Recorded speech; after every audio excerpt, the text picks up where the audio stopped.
Annyeonghaseyo 여러분. Sebelum mulai, pastikan kalau kalian sudah menonton ringkasan episode sebelumnya ya. Agar penyampaian cerita lebih jelas, berikut kami perlihatkan daftar pemain yang terlibat sepanjang episode ini. Selain itu, jangan lupa subscribe dan pencet lonceng buat tahu updatean sinopsis film atau serial lainnya. Like dan komennya juga jangan lupa. Yuk, tanpa lama-lama, kita mulai. Sijak! Setelah melalui serangkaian negosiasi, Ji-ah akhirnya setuju merekrut In-bum dan Ji-chul. In-bum diangkat sebagai wakil CEO Daebak Real Estate dan menandatangani perjanjian yang Ji-ah sodorkan. Keduanya kini tinggal di restoran seberang jalan. Niatnya sih biar bisa memata-matai Ji-ah. Padahal justru mereka lah yang sedang diamati. Wajung memberikan tips pada sang pemilik restoran untuk memperhatikan kalau-kalau keduanya bertingkah mencurigakan. Betul saja, sekalipun telah bergabung, diam-diam In-bum dan Ji-chul masih berusaha menipu CEO Britium, Lee Eun-ye. Mereka membuat seolah-olah arwah yang menggetai galeri tersebut adalah arwah suami sang CEO yang baru saja meninggal. Padahal kan sebetulnya arwah penasaran dari Muledong.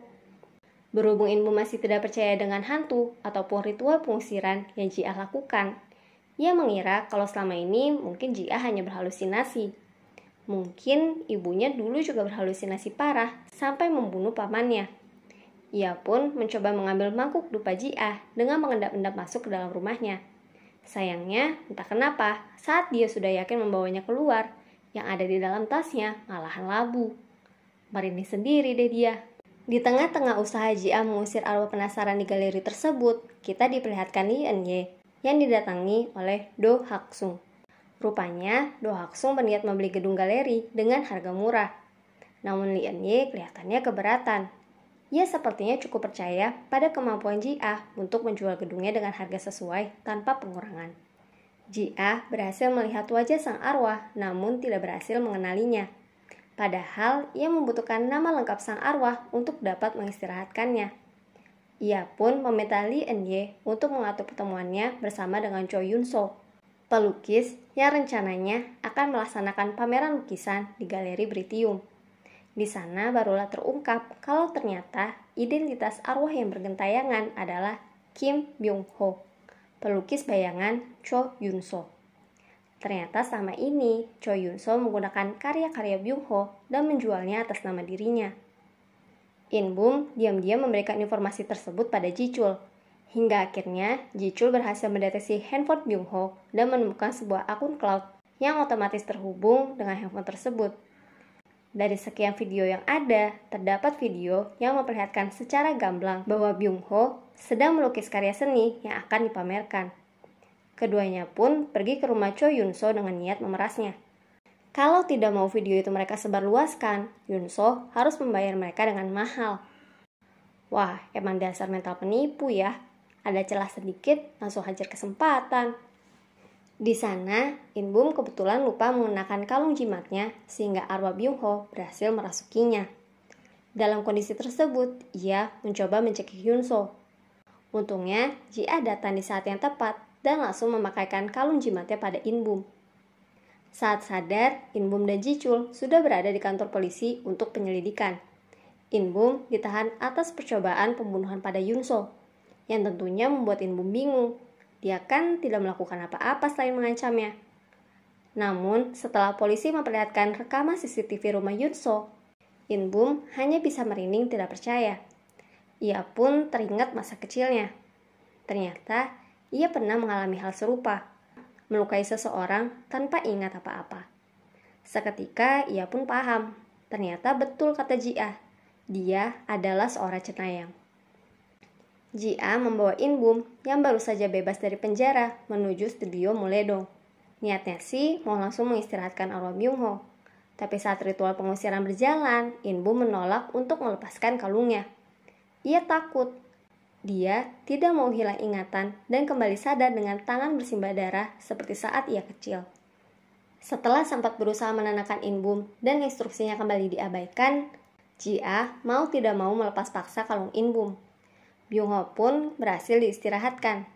Sisa ingatannya kemudian diserap oleh In-bum dan membuat In-bum sedih sekali. Ji-ah memakluminya.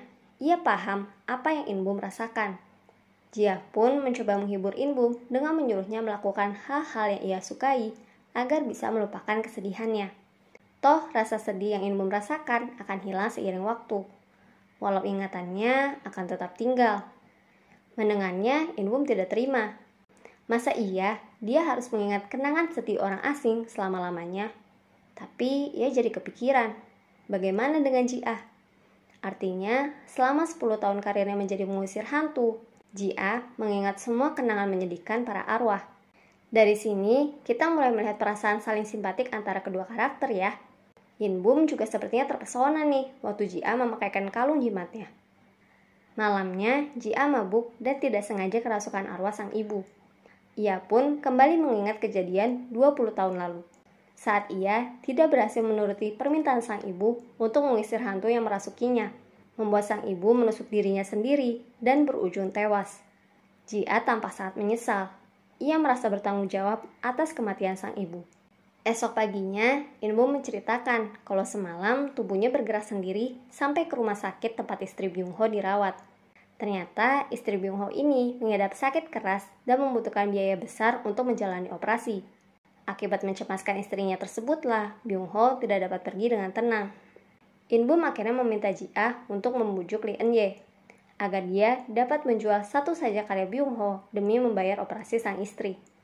Awalnya Jia menolak, namun ucapan Inbum mengingatkannya pada ucapan sang ibu dulu, bahwa pengusiran hantu bukan hanya untuk diri sang hantu saja, tapi juga untuk orang-orang yang ditinggalkan, agar mereka bisa melanjutkan hidup. Hati Jia jadi tergerak. Ia menceritakan kisah malam Byung-ho dan sang istri dengan harapan Eun-ye dapat membantu. Saat itu Eun-ye hanya bergeming.